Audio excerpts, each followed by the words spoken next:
wage bill koro en total kata pesa no duto michulo jotich kata mag counties ki. Mane wage bill. To wage bill ni ere kaka wang'eyo wage bill? Wage bill wang'eyo through the payroll mwauoye cha. Bas kowe kopogre gi mano iyudo ni koro ere rach gini nikech iywago mokwongo ni chik wacho na tamalo 35 mar total revenue kata pesa duto miyudo.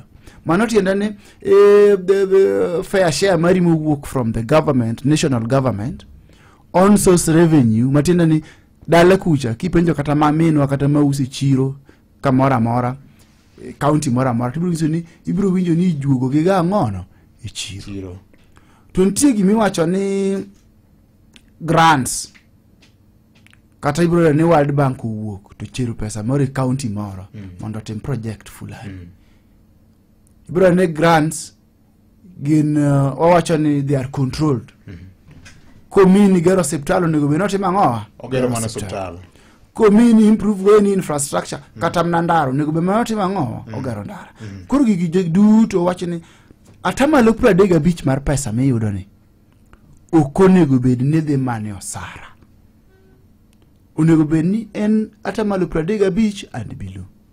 Ka biya yudo kiwuoye county miwuoye. County ne yudo iwinjo ka the senator from that county osewacho ni gino riya ng'owa. Atamalo 60. Tiende ni wakalo chik moketi, to chik moketi gi magi oket through gi miluongo ni Public Finance Management Act. Moket piny maler mawacho ni mae chik to mae pesa monego be ni tiyogo mondo chulgo wage bill. Koro wage bill ni asenyisi kaka ikwale.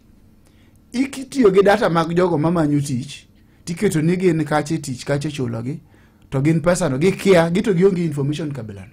To pesa ni iteri account moro achiel. To account ni nitie ng'at matimre nade wuodho. Mae gima golo gini 35 katera ng'owa 60 malo. Tiende ni wasekalo chik. Mano mokwongo. To kwasekalo chik. Chik ing'e ni ok keta ni nitie ng'ama itame gimoro.